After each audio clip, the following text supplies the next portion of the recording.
Leave a gap for somebody else behind you. The skill that you have learned, the knowledge that you have gained, transfer it to the next person. That's what it's all about. You cannot just dismiss a person and say, no, I'm not available, I don't have time, I cannot help with funding. But what are the lessons that you have learned in your business in order to transfer to that next person? The only way we're going to change the cycle of poverty is when we help each other. The only way we're going to go to the next level, we're going up. If you're down, you're on your own. The only way we're going to go up, it's when we hold hands, we'll pick each other up, and then we remember those that are starting. Remember that as they start, that's where you were.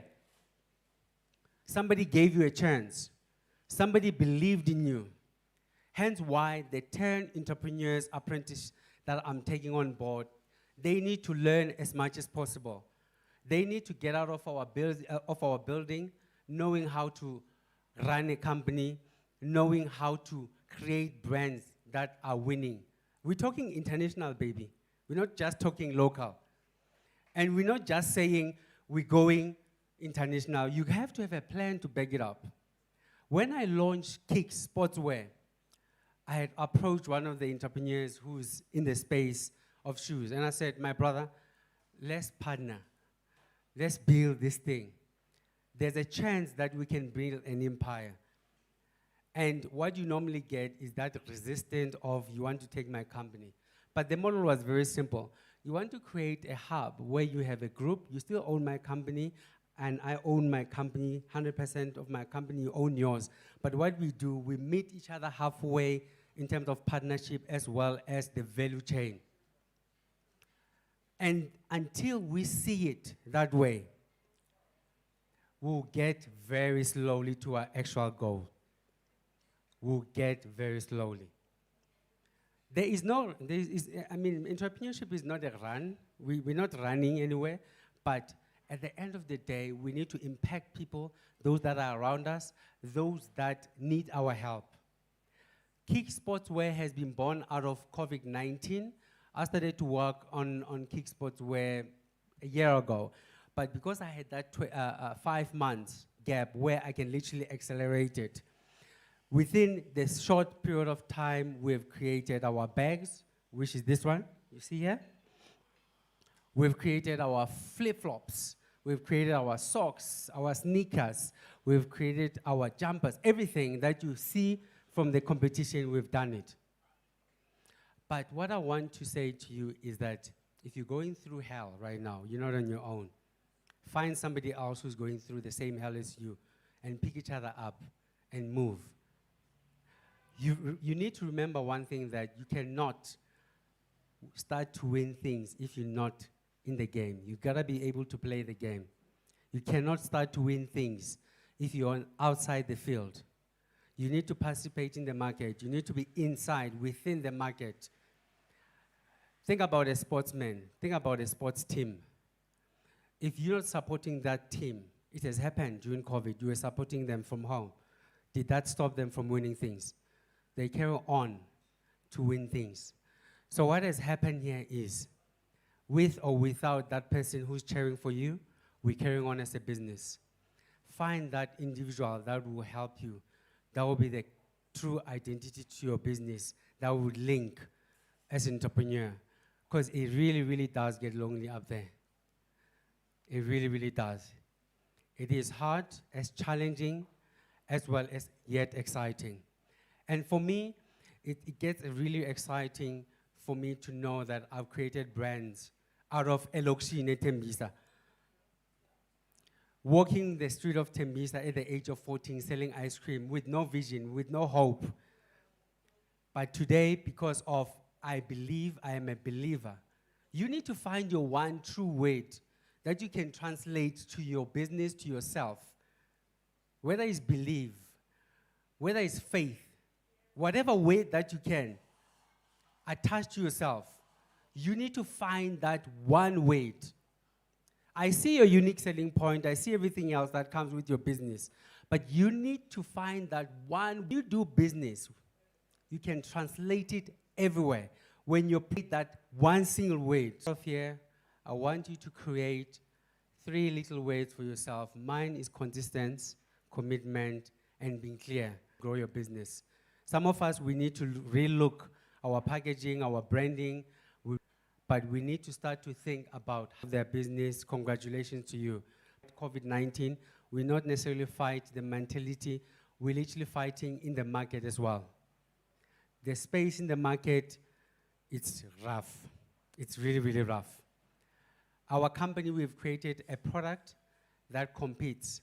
Believe in your product. If you believe in your business so much, why are you not your first investor in your business? I sold my house, I sold my car, and how much will it start? Do I need funding? Do I not need funding? Some businesses literally is just one person, and you're a consultant, you don't need funding. It depends on you. It's what I call it lifestyle businesses. When you die, the business dies, when it doesn't have structures. My name is Sammy Mhaule.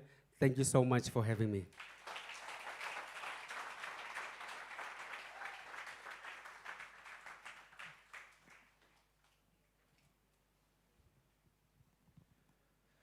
Ladies and gentlemen, one more time, please, let's put our hands together for Sammy. Let's show some love for Sammy, guys.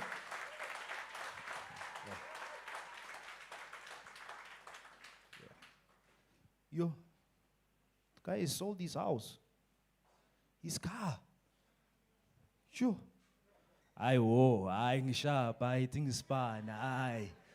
But what I love about his story is that it's authentic, right? This is stuff that we never hear about because we only see the good things, but the behind the scenes. Thank you so much, Sammy. Thank you for being authentic, my brother. We wish you all the best. Let's continue to support his brand, Sky Rule. Sky Rule, yeah? Sky Rule, yeah? Sky Rule, ne? Masingene pick and paste funa leangit. That's a Tembisa. All right, and then his new brand as well. Kick Sportswear. Let's continue to support the brand. Let's continue to buy. Let's continue to share. Sammy, we love you, appreciate you. Thank you, my brother. Simshai Linzanta, one more time. Thank you. All right. Our next speaker is here. But remember, those of you who are tweeting, hashtag join us for tea. We're seeing all your tweets. We appreciate you. We're going to keep retweeting and keep sharing the love. This is also just to share the gospel, to those of people who are not here, because some couldn't make it, right? So it's not just for us. Hashtag join us for tea. We're also live on Facebook. We're also live on YouTube. So tell a friend to log in. It's happening, right? And that was just our first speaker. The waiters are available. I encourage you, please get an order, make an order, get something to drink. Ungasabi, they'll bring it for you. So just call them, even as the presentations are going, and grab something to eat and something to drink. All right? The boss has just told me that tea is not paying. So this is in your pocket. Oh, hey, was thinking, I'm going to order. Hey, bye-bye later, the menu. All right, but let's continue to support this place. Our next speaker is here. Are we learning something so far? Yes. Right? Right. Our next speaker is here. We know him by the name of DJ Shimza. But igama lakhe Ashley.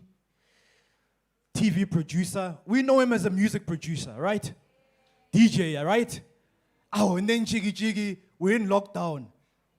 Hashtag lockdown. Lockdown. House party. And it was Tatabum and he created the fun in our living room. Right? Then there is also the Hangout, where we are today. Another brand as well, another business that is created, the visionary behind this brand. Those of you abotan bumnandi, you know, Christmas time, when you are done eating 7 colors, you go one man show. So this is a gentleman who has created brands, who's been consistent.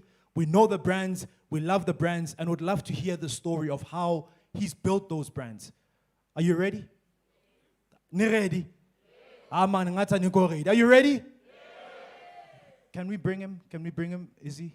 Ladies and gentlemen, he's coming up. Let's get up on our feet. Let's get up on our feet. Let's put our hands together for the one and only DJ Shimza. Show some love, show some love, show some love for DJ Shimza. Danko. Hi everyone. Yeah. You know, they just said to me, can we host this thing at your venue? And I said yes. The next thing I must talk, thank you guys for pulling through. I hope you like the venue. Hope we can have more of these sessions here, because this is not a club.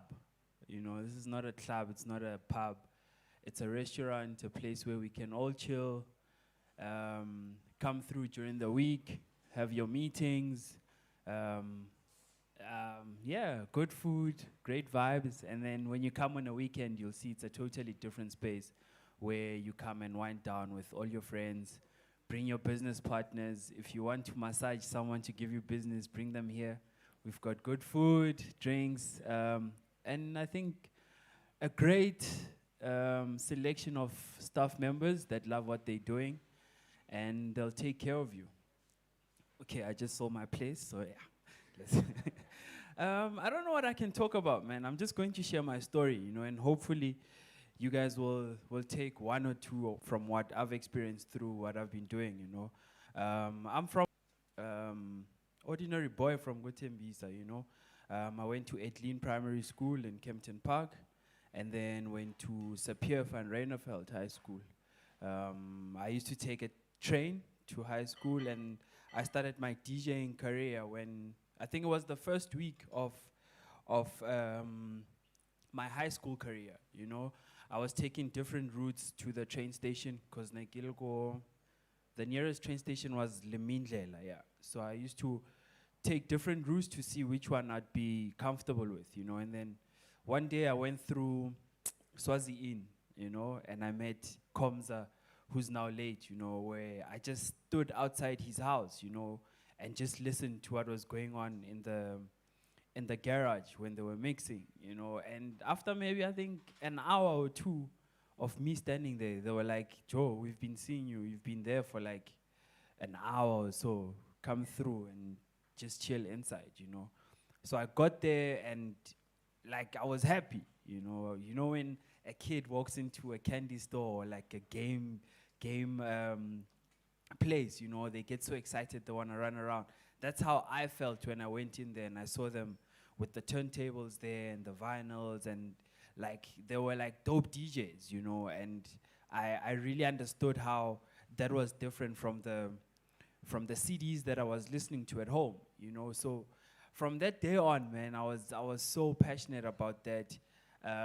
It actually took me away from being that boy who will check on weekends, you know, or maybe play soccer with the other kids, you know. So every day I used to go there, and practice, you know, because I understood, okay, well, then I didn't understand. It was like some sort of a hobby.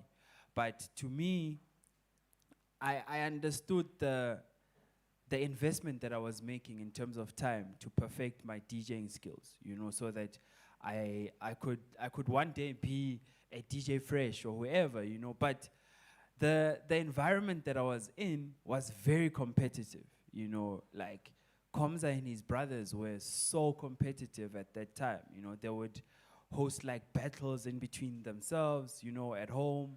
And if we were going to go to Kent and one of them like missed a mix, they would be on them the whole week, you know. So the competitiveness of how that space was really shaped me on how I could be a better DJ, you know. I knew that you could not, can I swear, guys? Like Gaitswara, you know, like not like swear, but like, yeah. I knew that if I were to fuck up on the weekend, I knew that like during the week I'd have it, you know, from the guys, you know. So it was up to me to make sure that I don't take it as, yeah, I'm still these guys' student, you know. During the week we're still practicing, but I would make sure that I up my game with them, you know, so that when I make a mistake, I even explain before they come at me, you know.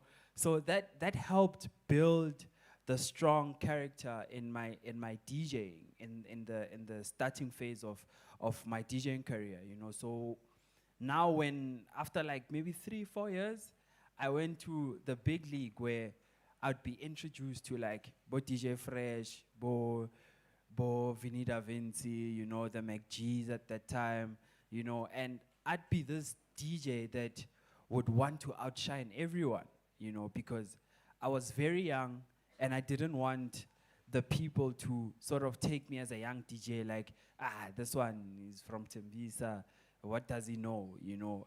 We used to use like pop equipment, you know, and that for me, that struggle was training ground for me. You know, I didn't take advantage of it. I didn't say, I know, the turntables they're like the worst, you know. So when I get to an event and I find the right equipment, I wouldn't even shiver because it's all pukum, you know, like what I'm using DJing at home and what I find at gigs are two different things, you know.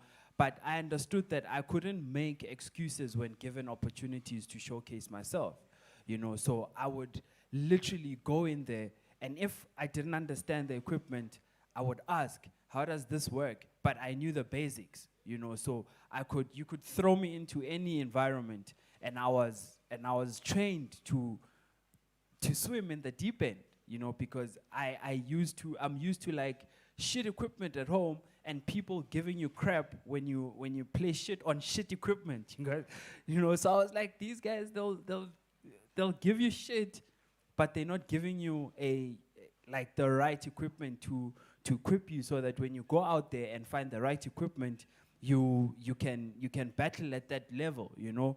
But like I'm saying, I didn't make any excuses when I came up, you know. And when things started to shape up and I could see that people understood my type of DJing style, I then, in my brains, I don't know, man, I work in a different way. I won't say I saw what other people were doing, but in my own understanding and how growth worked, I was like, okay, cool. I've got the basics right. I know my equipment. I can DJ. I think I'm good at it. I'm going to collect as much music as possible, because if you're playing the right music, people will book you because you're introducing them to new music, you know. So that was the basics for me. But then something said to me, you need to take yourself to the next level and not just be another DJ Gokas, you know. And to me, it was like, okay, cool. A lot of these guys who are big DJs in the hood, all they do is just go to gigs, play, they're famous in their own circles and around Tembisa. What is it that I can offer that's going to take me to the next level, you know, to show people that I'm actually quite serious with what I'm doing, you know? And that's when I approached Caprivi, you know, and I was like, hey, man, I see you guys, you're doing a lot for the DJs in Tembisa, but there's no consistency in anything that you guys are doing. You're doing your own nights, but people need someone to host them on a Friday, you know. So can I take on those Fridays? I don't want your money, you know. I just need a home for me to showcase my talent and grow my fan base, you know. So Capri was like, okay, whatever, cool. We'll give you like a small, there was a balcony. There's a balcony, go Capri. And I took that balcony over, you know, started DJing, brought my own stuff. They would provide the sound. I didn't ask for money, you know, but I went to Caprivi because I understood that the people that went there were not like tavern goers, you know. It was like people wamokasi that like things, you know, and people that when they have friends from outside of Tembisa that bring them into Kasi and take them to Caprivi, you know. So for me, that was the type of clientele that I wanted, that was going to either see me at Caprivi and take me to other places, or see me at Caprivi and I would gain a follower that has buying power to buy my music, to download my mixes. Actually, downloads were not there at that time. I used to sell my mixes on CD for $100, you know. So I would be there, sell my mixes to people with my cell phone number on it, and that's how I grew. You know, those Fridays built who Shimza is today. You know, and when I saw those growing, I was like, okay, this venue is becoming a bit small, but let me do something here, sell it out, and sell that show as a sold-out show so that other people can buy into it. You know, I didn't understand this until I spoke to DJ Spoo years later, when I was like, he invited me to one of his shows, and then during the week they were punting it like, yo, this show is almost sold out. It's almost sold out. It's almost sold out. And then on the Thursday they were like, this show is sold out, you know. And then like a lot of people are like, how is this show sold out, you know? And then now they were punting that the show is sold out and they might be releasing more tickets, you know. And what they did was they shrunk supply by closing off tickets so that there could be demand, you know, because people think, oh, so everyone's going there, why am I not going there, you know? And then on the Friday, they drop more tickets and say, okay, cool, we've got 200 tickets that we are giving out, or like we selling. And then those tickets would go quicker because people feel like they were going to miss out, you know? So I understood that, okay, I'm not going to lie, but I'm going to sell out my show so that when I say I have the next one, people can really get into wanting to come to the show, you know. So I started my one-man show at Caprivi. I remember I was sitting on one of the Christmases and I was like, I'm at home. My mom went to her home, which is Komudimol, you know. And I was like, no, I'm gonna stay at my home, which is here in Tembisa, you know. So I was chilling at home alone with no Christmas lunch, no diddle-daddle, nothing, you know. And I was like, okay, I'm gonna do my own show that's going to be on Christmas Day for people that are like me. Maybe someone also KZN and their family is there and they just in Tembisa or around and they're looking for something else to do because restaurants are closed, there are no parties because everyone wants to be with their family. So I was like, I'm gonna choose this day, I'm gonna do a show. When people are done with their families, they'll come chill with me. And I'm gonna call it a one-man show because I would have guests at Caprivi and people would complain that, you get here, you play for an hour and you leave, you know? So I was like, I'm gonna create an experience, a Shimza experience for people on Christmas Day, and they'll come through. I'll be the only DJ and I'll get performances. Cool, I did the show. I think the tickets were like $50 or something, you know? On Christmas Day, 25th, how? 8, 9 p.m., we had to close down the doors because it's full. You know, people had nowhere else to go. And they'd come to Caprivi because they knew that. I think my first guest was Pro, and I had 2 guests, Pro and Bricks.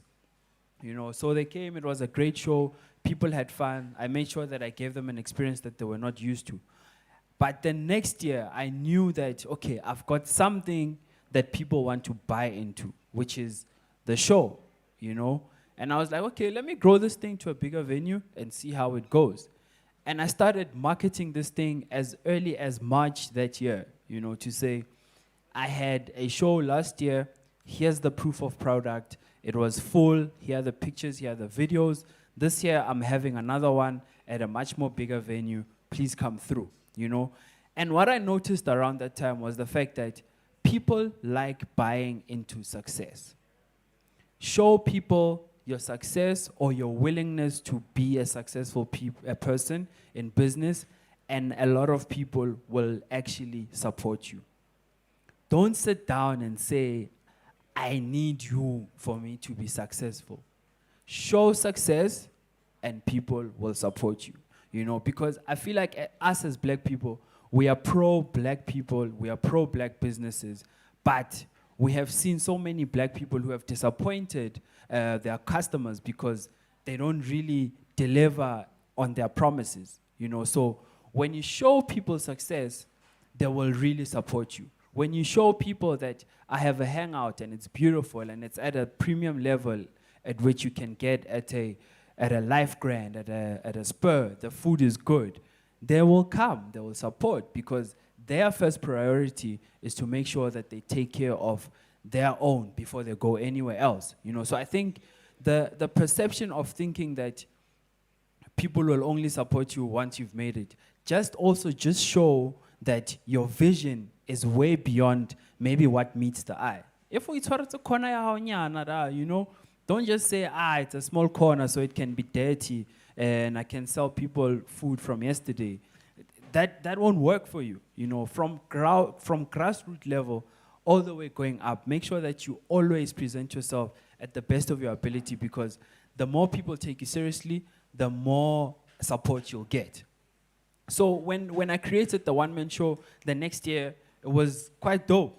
People came through. I had 3 times the amount of people that I had, and obviously you'd still have people doubting. Yeah, last year was cool. Caprivis also stood one, what would make sure that people came back to my event, and 2, make sure that they have a great time. So 1, that I'm doing a show in Tembisa. Once you say event outdoor Tembisa, imoto zethu, bayoslaba, So I made sure that my security was like proper, so that when people went there, they could feel safe when they were in that environment, And then another thing that people took advantage of, the bathrooms at festivals. Like the toilets at festivals are such a turn-off for a lot of females most of the time, because you go to a festival or a party and the toilets are filthy, that messes up your whole experience,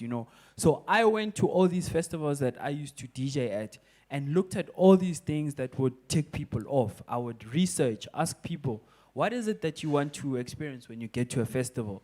And they'd tell me, and after all my festivals, I would ask them, what is it that I can do to better my festival? So that market research and that interaction with people really helped me, And I felt like the one of the biggest things that helped me in building everything that I have now is the fact that I have a personal, I'm an accessible person, and I've always wanted to brand myself as an accessible brand. Like here at the shop, I don't carry myself as a boss, come on, I don't want to be known as a boss. I don't want to be known as a celebrity. I don't want to be known as this guy that's untouchable, I feel like having a personal, but this is a personal thing for me, because I understood that if people have a sentimental connection to you or your brand, they're much more prone to letting you slide when you fuck up a bit, because they will call you and say, Ndwana, okay, here you are messing up. I won't put it up on Twitter or Facebook or whatever, but please look at 1, 2, 3, 4, which is something that I felt was something that helped us with getting to where we are at the standard that we are here at Hangout, because people would rather sit down with me or call me or send me a WhatsApp to say, I had a bad experience, 1, 2, 3, 4 happened, please make sure that it doesn't happen anymore, But if I was a person that took myself as, I've got this place, if you want to do anything, you must speak to my managers, don't speak to me, I would not have that, because they don't have a personal relationship or a personal connection with my manager at the shop, So that personal touch that I have helped me in everything that I do, because I have a solid foundation of people that have my best interest at heart. A lot of people I don't even know, I don't even speak to.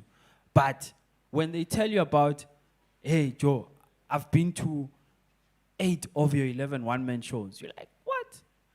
But those stories are only because people feel attached to what you always have to give to them, and in that way you'll never lose your customer base unless you are very careless with them, and this is one thing that a lot of people always say to me, no, you can't be debating with everyone on social media, you can't be, and I'm like, I understand the importance of that, I understand the importance of having a Shimza page on Facebook and having a Shimza Ashley Rapala page on Facebook. where I'm still in contact with 5,000, 10,000, 8,000 people that are from my community, that still feel like they can still speak to me, Even if I drive down the road and I'm on my phone or like busy speaking to people, they don't even feel like, "Ay, Leana mendlula, ayisabulisi nokubulisa," because they know when they speak to me online, I'm there to respond, not as Shimza, but as Ashley Rapal, and I probably have one of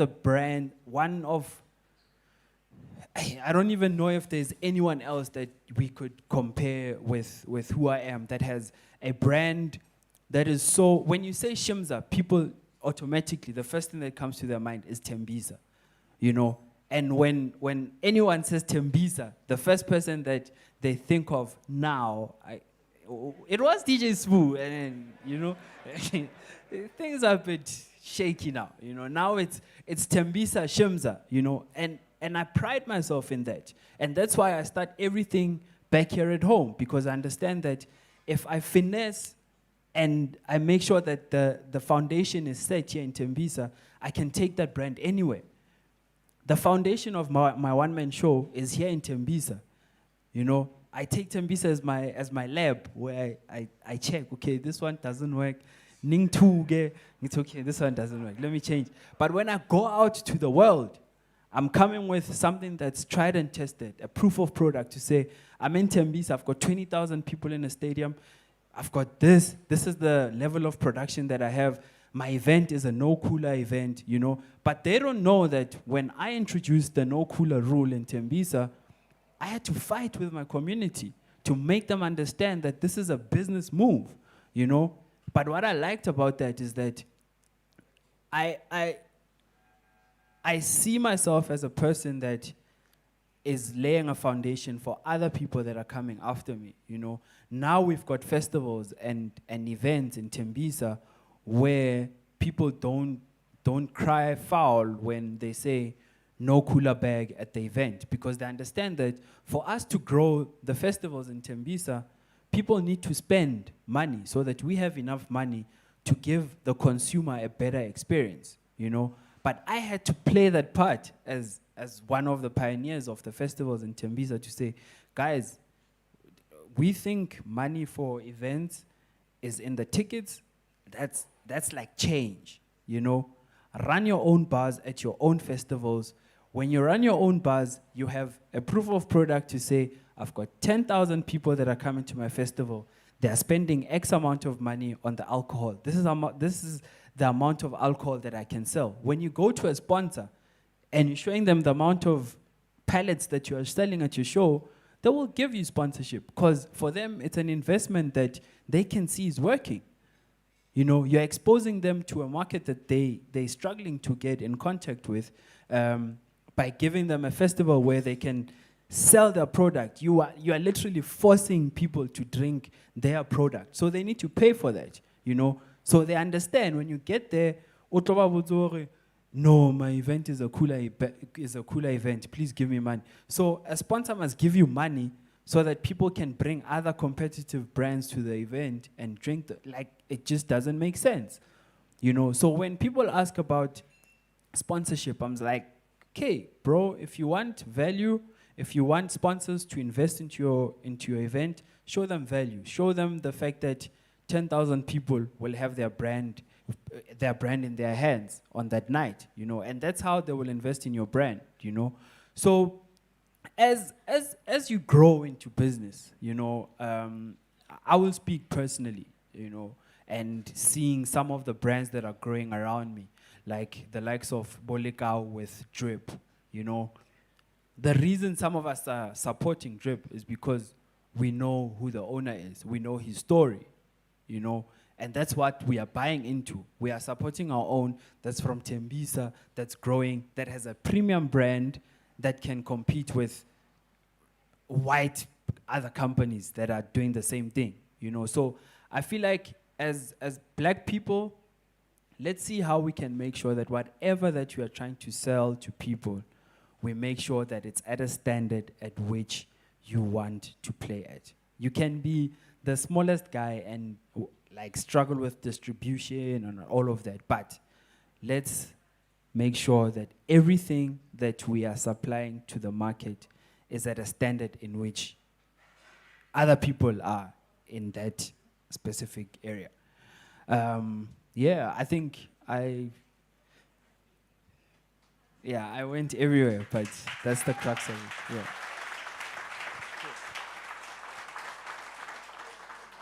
Cool. 20 minutes done, right?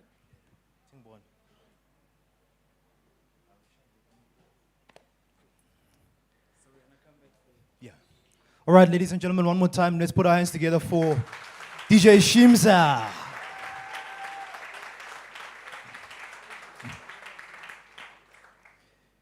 Yeah, I think there's so much that we all took away, right? I mean, I was sitting there and I just can't stop writing. You know, he spoke about the competitiveness, the environment, the quality of people that you're spending time with. Abantu abakuphushayo, mawubheda bakutshela ukuthi hayi man kumele ulungise la nala. Right? I like that sold out show strategy that he spoke about. The one that stood out for me was the proof of product. And he said, show success and people will support you. Show success and people will support you. So, Siyabonga DJ Shimza, we thank you for this place. We thank you for the hangout. We thank you for the different brands that you've introduced and how you continue with Pagamise Ikasi Tembisa. So can we give him another round of applause, please?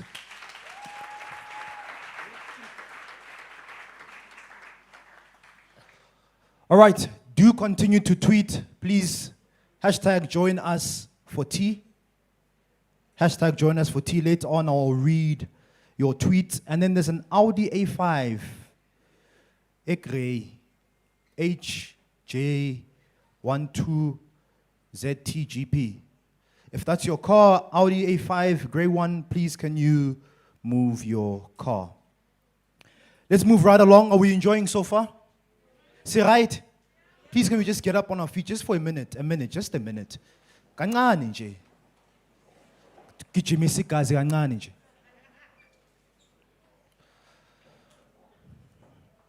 Just stretch.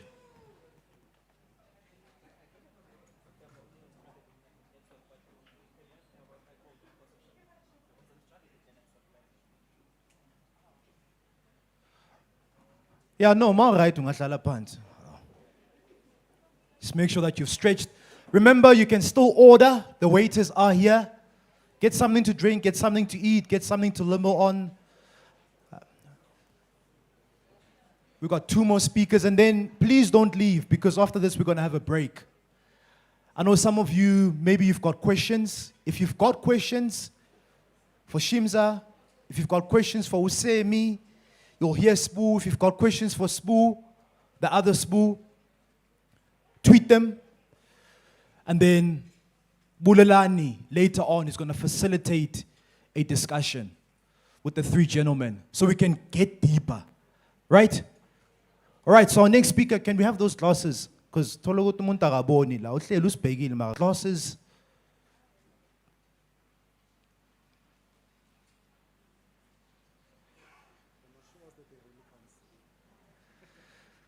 All right. Has any of you lost glasses? Oh, guys, we got these glasses here, so they belong to someone here. Aibo. Glasses? Anybody? All right, so the glasses are red. The brand is Redwall UN. Balene price. Glasses, all right, if you've lost them, please come to me, and then I'll give you your glasses. There's the gentleman delivering a menu. And it was actually a way of sharing knowledge with people, property-related knowledge. So I'm gonna take a few minutes of, particularly for us in the black community, is for us to understand the fundamentals and the cornerstones of wealth creation. You know, for us to have that understanding of what exactly is wealth, what does it look like, And when I do have it, what do I do with it? Right? So the three things that I know and I believe that are the cornerstone of wealth creation. The first one obviously is business. And second one is property. And the third one is investing in shares. Very, very important. So those three things have been tested by time, you know, so for generations and decades and centuries, those have been the cornerstones of wealth creation over time. So over time, obviously, there have been others that have been added into the mix, things like Bitcoin and all other volatile things. But what I know is that if you are properly invested in a business that you started, or a business that was started by somebody else and you happen to put some money into that business, and that business succeeds, you will make a lot of money out of that, right? And the nice thing about that is that if you've built a business and that business is doing well, you're able to leave it for your kids. So most of the time, when people invite me and say, look, I'm starting a business, I would like you to be part of the business, I would like you to either invest in the business or play an advisory role in this particular business, even if it's not full-time,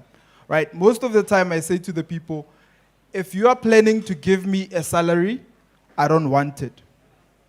I want to have a stake in the business. Why? Because my mindset is I've got to be able to hand this over to my son one day. I've got to be able to hand this over to my daughter one day. So you and I sitting here, our mindset should be around that. How do I build something that is not only going to fund my lifestyle now? It's not just about having a nice car and a nice house, but this is something that I'm building in such a way that the structures will exist even if I'm not here, and my child will be able to take over from this business. All right? And then secondly is that, you know, you want to be able to take up all the cash that you make and park it somewhere. And by pocket, you literally mean finding cash flow positive properties that you can put your money in that will continue to generate revenue for you, even when your business might not exist. So a lot of people during lockdown lost their businesses. Some lost revenues in their businesses. But those who were properly invested in the residential space did not cry, myself included. Right? So because at that particular moment, everybody had to stay home. And when you're home, you have to pay for where you're putting most of your time in, right? People did not pay their offices. So there are office blocks that we have and manage. There are a lot of people that did not pay for their offices. But most of our tenants in the residential space paid for their rent for where they slept. So, which means the people who thought ahead when their businesses were doing well and parked money into properties continued to make money even when the situation was not so good, right? And thirdly, you look at the fact that if you're a businessman, you've got to find other ways in which you are withholding cash for the next generation. So we look at things like shares. I have a friend, he bought Sasol shares for 250,000 before lockdown. And 3-4 months later, they were worth 1.2 million. And I thought to myself, damn, that bus missed me. I missed that bus. You know, but these are things which you could start with $100 a month, $300 a month. You know, taking money for the long term and putting it into your share portfolio and making sure that you are hedging against risk. You've got your business, which is the fundamental of you literally becoming a successful and prominent person in the business space. You're running that or you've invested in that. You've got your share, your property portfolio that you are adding property by property, unit by unit, and making sure that at a later stage or even now it's going to give you cash flow. And then you're putting some money in your share investment portfolio, making sure that all these three, you've hedged against some form of risk. So if things don't do well in the share investment space, I know I've got my property portfolio that is running and giving me cash flow. If things don't go well there, which rarely happens unless you've made a big mistake. You've got your business that is running and is giving you cash flow, right? So I also want to look at one of the things I discuss in my book. It's more than just money, you know. So there are 7 fundamentals that I think business people should actually have and understand when they are starting out, you know, when they are growing their businesses. The first thing that I think we need to have is vision. You and I have to have a strong vision for what we want to accomplish. You know, so if you start a business without a vision, you'll make your first million or 2 million, and the first thing you're gonna do is buy a car, right? Because there is no sense of growth in that. You don't have a plan. You don't have that thing you're good to. When I reach my first million, I wanna do 10 million. When I reach 10 million, I want to do 100 million. So only a vision protects you from making stupid mistakes, basically. Because if you don't have one, and you are seeing it for the first time, and your friends drive really nice cars, you're also going to want to have a really nice car, right? Because you're making the money, but there is no vision to protect you from making those mistakes, right? And then secondly, you've got to have wisdom. So wisdom, usually, it can be pragmatic or it can be theoretical, right? It could be something the way in the manner in which your mind is wired, or the manner in which you do things. That's the pragmatic part, you know, the practical part of wisdom. So we know you've got wisdom when you do things in a certain way. So we could look at a person and say, the way this person makes decisions, he or she is wise. Or we can look at the person's decision making and say, the way this person makes decisions, clearly he's not smart enough or he's not wise enough. So we've got to put ourselves in a position where we spend time with people that have got the knowledge, people that are wise, attending events like this, so that we could learn by osmosis, learn by environment, and capture what these people are telling us, all right? And then thirdly, we have to have access to information. So we have to be avid collectors of information, right? So a lot of people, what I've seen, they would say, I couldn't build that or I can't do that because I don't have the information that is required. But the minute you put yourself in a position where you are constantly learning, right? Jim Rohn says you must turn your house into a library, you know, where you're constantly learning about something new, whether be it about your business or general knowledge, right? And then fourthly, the fourth thing is that you must build relationships. I saw something that Swu did at the beginning. He said that find somebody that you've never met and connect with them, right? So what he's trying to do there is trying to get us to build relationships with people that are in either the same space that we are in or are in business, so I've got the same mindset. What relationships do, like for instance, I know for a fact, let's say I'm not around, I'm out of the province or out of the country, and something happens and my wife or kids need something. There's that one person that I'm going to make a phone call to, and I know they're going to sort it out. Right? So on the lighter side, it doesn't necessarily have to always be business relationships, but those other relationships in other parts of your life that make sure that even if you are not there, your life continues, your business continues. So it's important to value the people around us and build strong, solid relationships with. You know, so Sammy was speaking here, right? So I've known Sammy for many years now. So back in the days, I used to have a spaza shop with a friend of mine.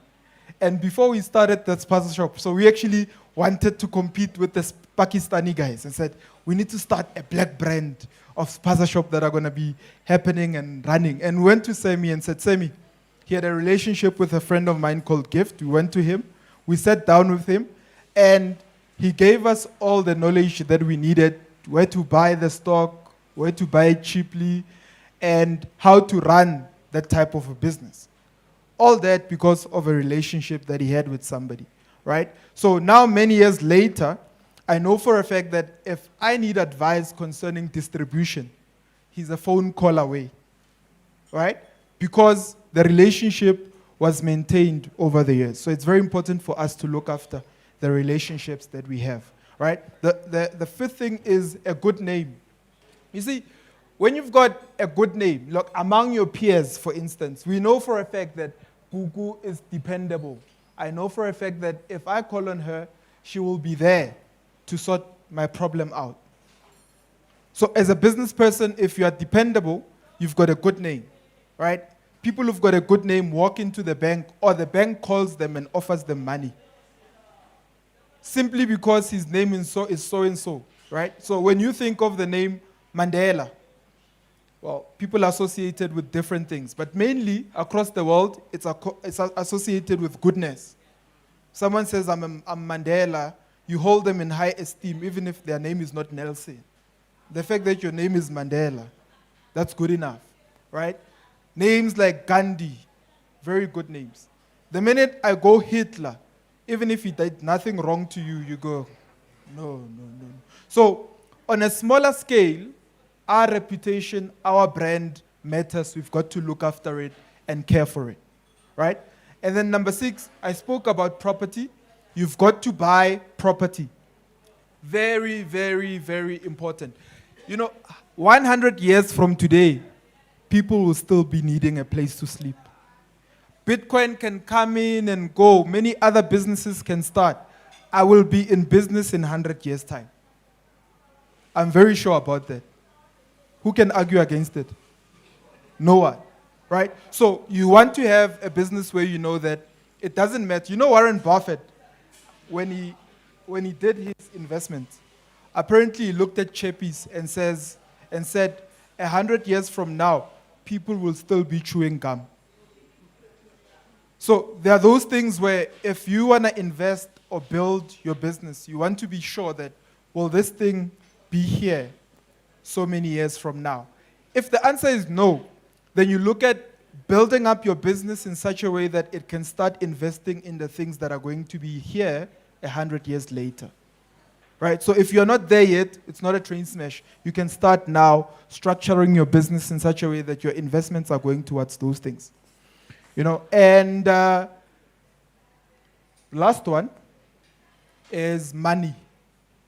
Guys, I can't stress this enough. We've got to guard the cash. We've got this culture that we have in our communities, the culture of consumerism, the culture of me showing you that I've arrived. We've got to let go of that culture, The only way I know you have arrived is when you've built up so many assets that you are working because you love work. You are not working because you are forced to work. There are people that live in big houses, right? But they only live there and they are trapped in that lifestyle. So the person earns a lot of money, but they can't leave their job. So that's called working without any sense of freedom. So when you work, you've got to work with a sense of freedom. I'm working now, but at some stage, I need to be able to say to guys when they call me that, guys, I'm not available. My son is swimming today. I'm not available. I'm playing golf today.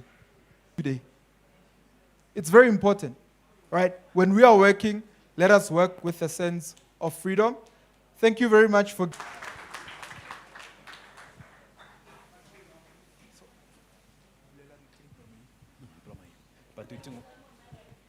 Ladies and gentlemen, please let's put our hands together one more time for Witness.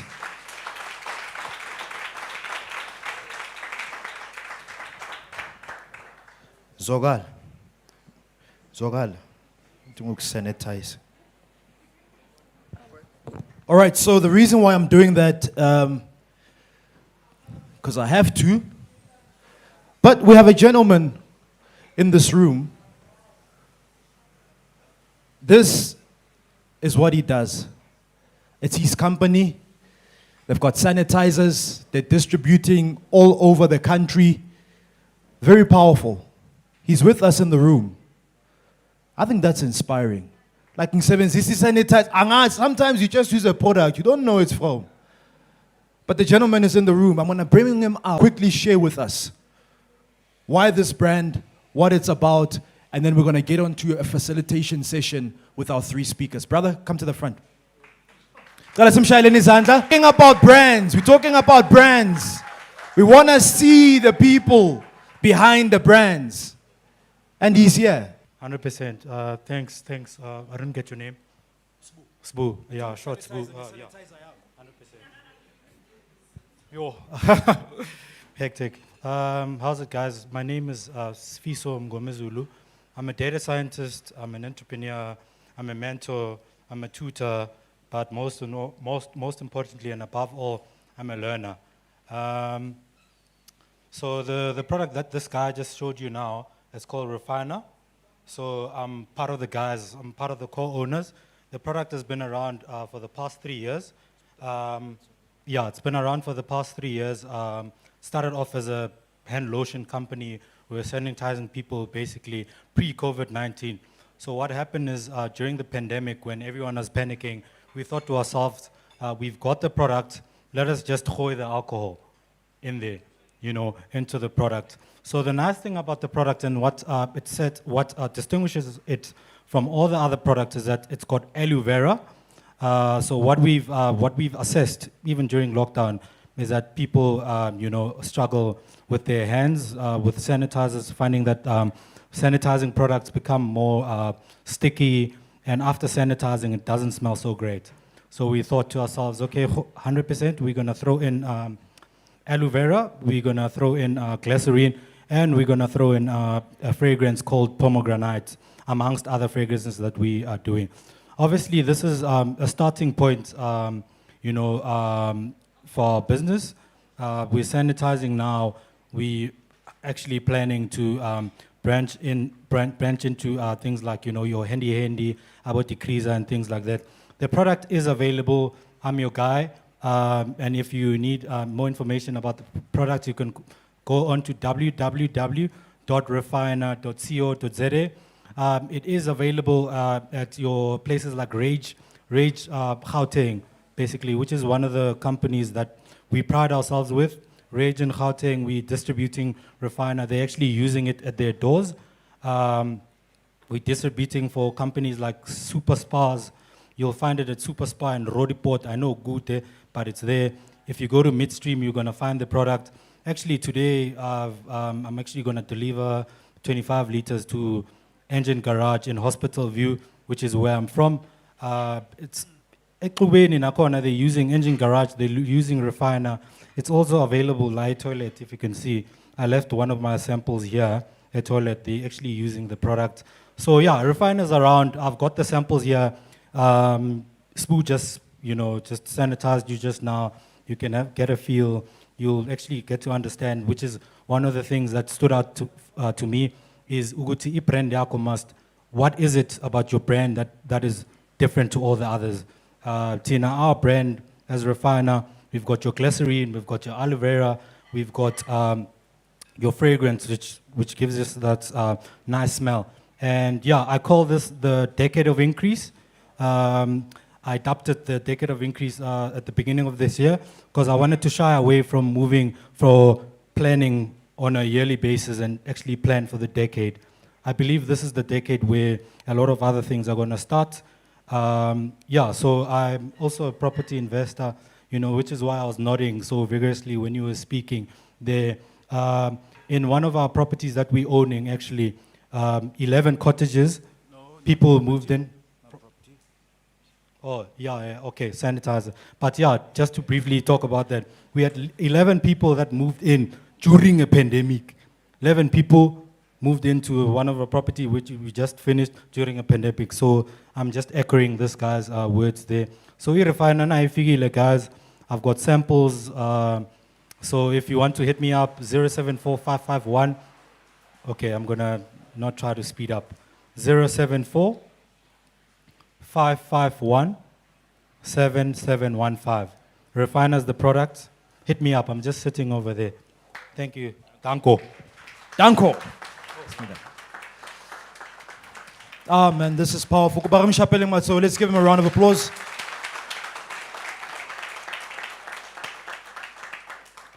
This is powerful. Thank you so much, my brother, and we wish you all the best with this business. And congratulations on all the moves that you're making. It's inspiring, man, We're going to have a facilitation session now. So I'm going to ask Sammy. Hey, Tanda, le prende ako Sammy. Na le school pay ko hamangas everywhere. Everywhere you go. He loves his brand. Sammy's here, Witness is here. I'm also going to ask DJ Shimza to come on stage as well. Bulelani, the visionary of tea, likes the behind the scene, but he's going to facilitate the session. I'm sure some of you have got questions. Nah? If you've got questions, please write those questions down. We'll try and get through as many of those questions as we can, but we want to go deeper into these brands. All right, so can we put our hands together for yes, Shimza, yes, Bulelani, Usemi, no Witness. One more time, let's put our hands together. Gentlemen, please come onto the stage.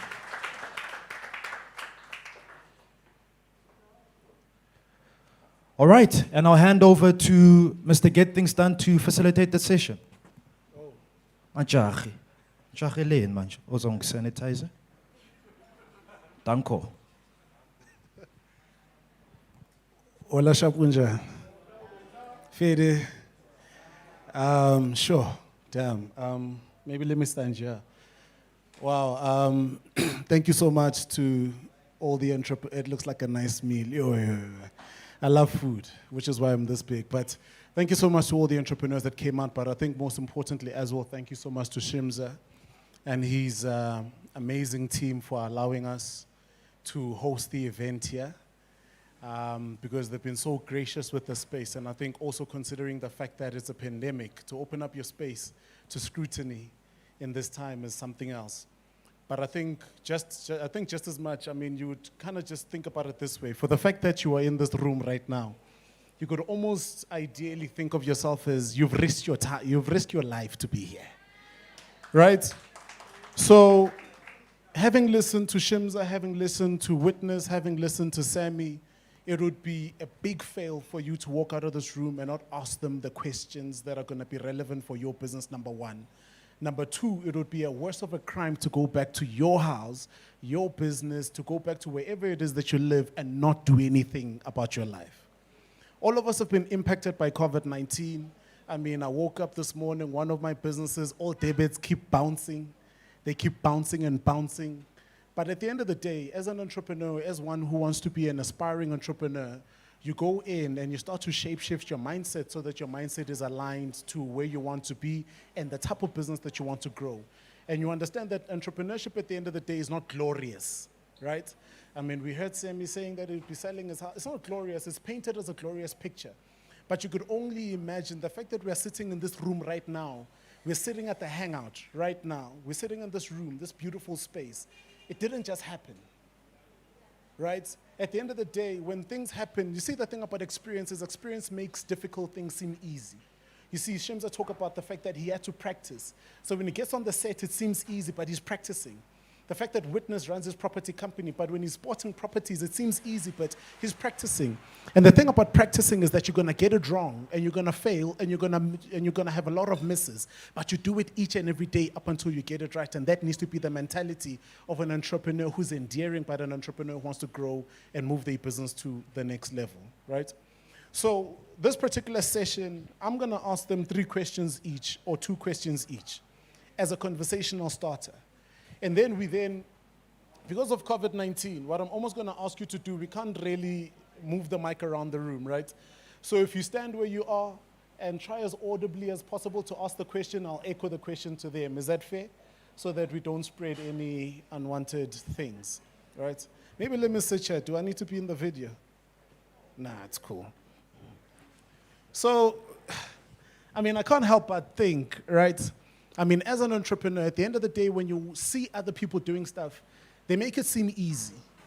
And you've been trying to do stuff. Some of the entrepreneurs who are in this room have got a number of failed businesses, right? And I mean, I'm going to start with Shimza. I mean, let me maybe then start it at the top. What type of mindset does one need to have to engineer and generate ideas? I mean, Spoo spoke about it when he was introducing you. I mean, you came up with an online platform, a TV platform. You produce, ideally you were a TV producer, right? At some point, you're coming up with restaurants and successful restaurants. At some point, you're coming up with multiple variety of brands that you also even mentioned yourself. What sort of, is it a mindset thing? What drove you? You're a kid, Obuya Tembisa, like you said. What then influenced you? Because all of us are kids, as Buya Tembisa, if not a Tembisa Malokshin. What makes your Lokshin different, and what has propelled you to start to engineer your thinking in that particular manner? I stopped thinking things are for other people. I started believing that I could also achieve whatever I wanted to achieve.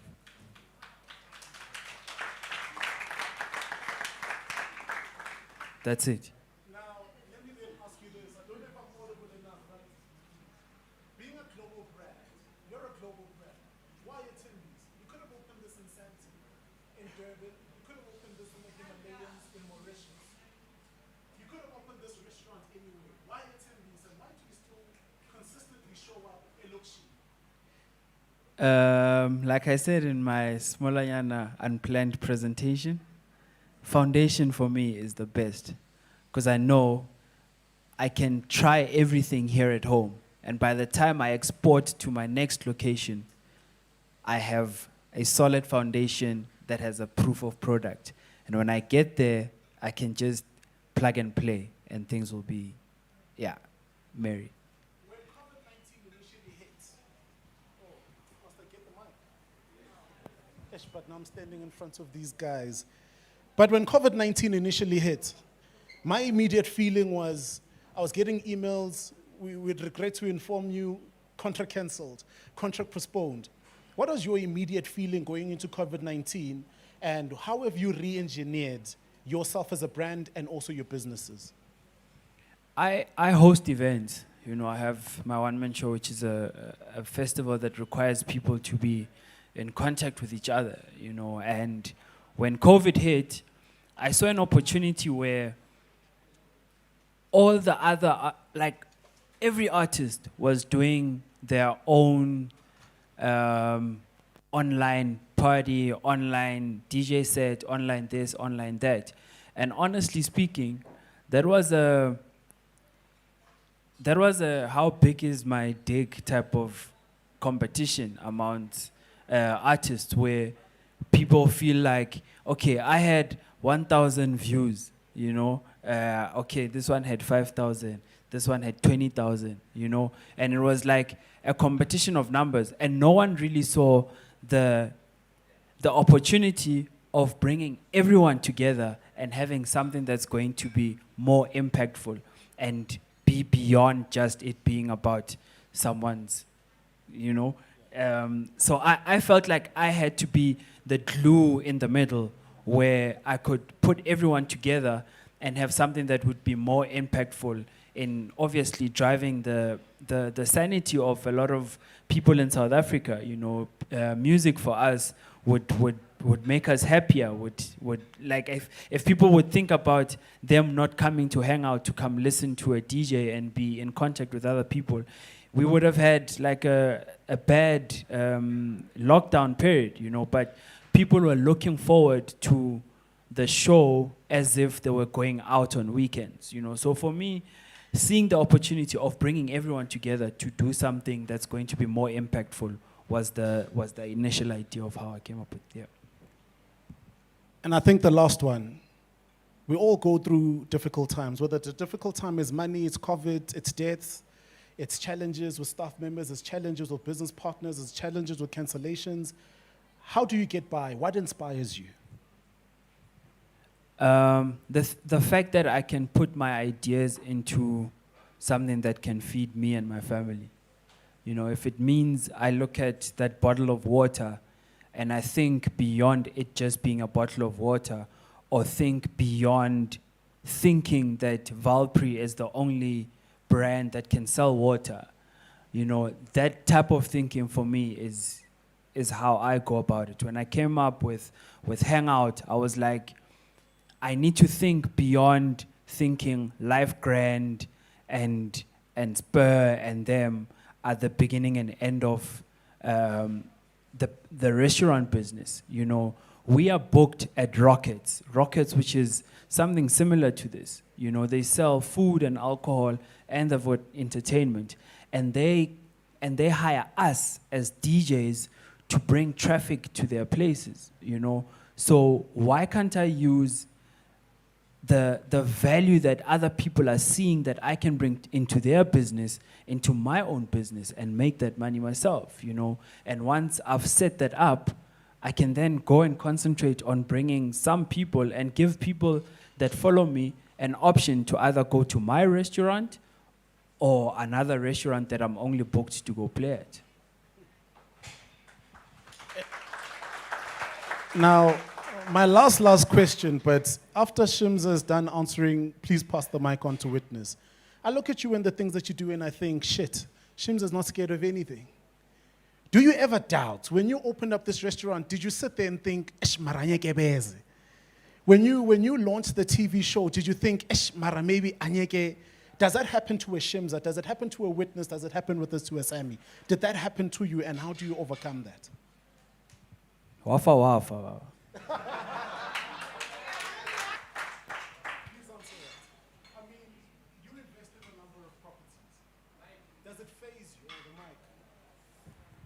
You invest in a number of properties.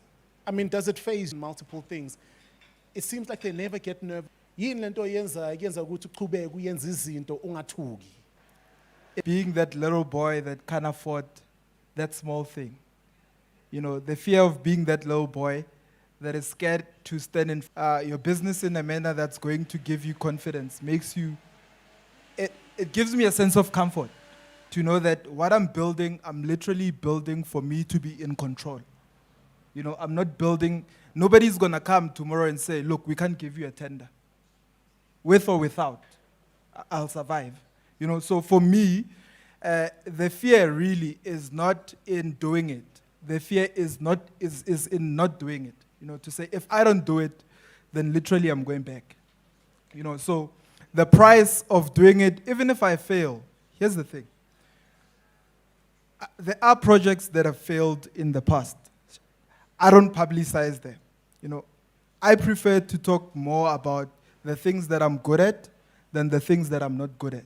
You know, what I've seen in that is that it gives you self-esteem, you know, as a person. And self-esteem is very important for you when you are pursuing your businesses and pursuing your project. If you don't believe that you've got what it takes, you won't do it.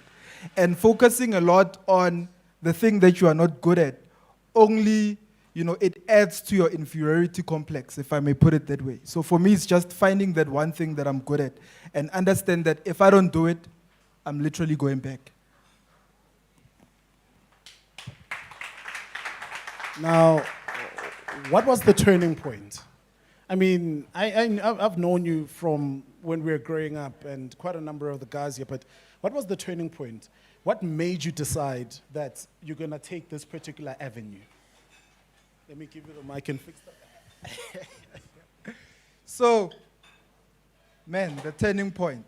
Here's the thing, you know, and I think a lot of people can attest to this. There are some people in the room that know me. The thing is, in high school, I've always been an average Joe. You know, so I've always been even below average from marks and the things that we're doing. And then over time, you meet certain people. There's a friend of mine called Gift Nantumbo. I think they're both aware of who Gift is. If I can tell you the truth, Gift is part of the reason why I'm here. Because I think he was that one friend that believed in me. You know, so I remember the first time I read a copy of Rich Dad Poor Dad, Sammy. We were on a train to Pretoria to register our first business together. It was a recycling business. And then he said to me, straight talk, he said to me, he spoke it in Shangaan. It's like, he calls me Star. He's like, Star, when I tell you Loki shit too much, take this book, read it. I think it will change your mindset. And by then, we already had back rooms at home that my mother had built for me that if you want to go to varsity, you must look after these back rooms. So I sat in the train and read that book from Okmar to Pretoria. And that was my turning point. You know, I literally realize, snap, I literally have a Robert Kiyosaki type of business looking at me, and I didn't even realize it. So gift is the reason I realized that. And from that day onwards, I started to pursue what I believed in. That was the first time I read a book, actually. And I've read books ever since. So I'm quite indebted to the guy. Very indebted.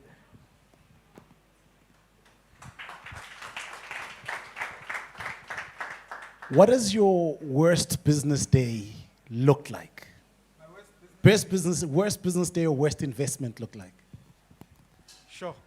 So the worst investment looks like, so for me, I don't have a rich uncle or a rich grandfather who left a trust fund for me.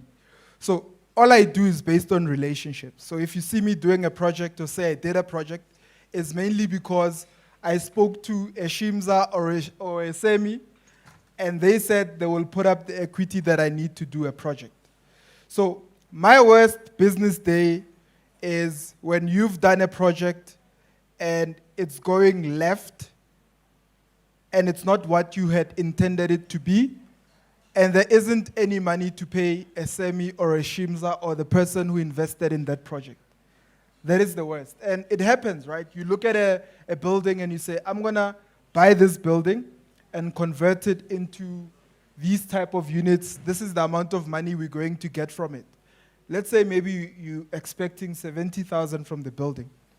And the building doesn't fill up at the time you were expecting it to fill up. So maybe instead of 70, you're getting 25. And your investor is calling and saying, dude, you promised us our first payment, which is 30,000 on the 1st of October. It's the 12th of December now. What's going on?